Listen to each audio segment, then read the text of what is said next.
Diabetes వల్ల మగవారికి వచ్చే సంతానలేమి ప్రాబ్లమ్స్ ఏంటి?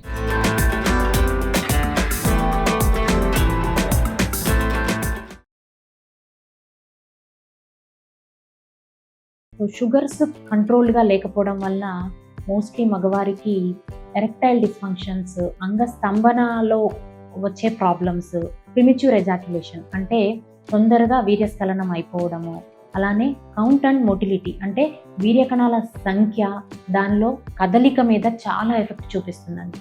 అంతేకాకుండా వీర్యకణంలో డిఎన్ఏ అనే ఒక మెటీరియల్ ఉంటుంది.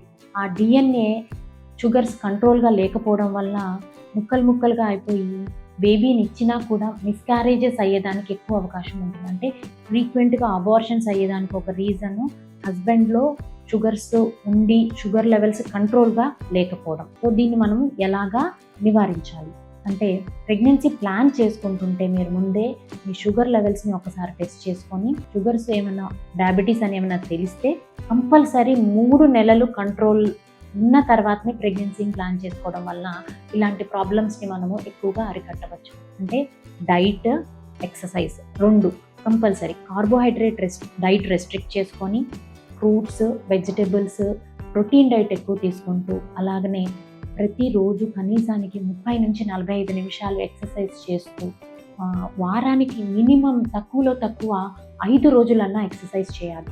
వీటితో పాటు డయాబెటీస్ ఉంటే కంపల్సరీ ఎవ్రీ 3 మంత్స్‌కి ఒకసారి ఫాస్టింగ్, పోస్ట్ లంచ్, తినకముందు తిన్న తర్వాత షుగర్ లెవెల్స్ చెక్ చేసుకుంటూ, హెచ్బిఏవన్సీ అనే టెస్ట్ చేసుకుంటూ కంట్రోల్‌గా ఉందా లేదా అనేది కంపల్సరీ మానిటర్ చేయడం చాలా చాలా ఇంపార్టెంట్.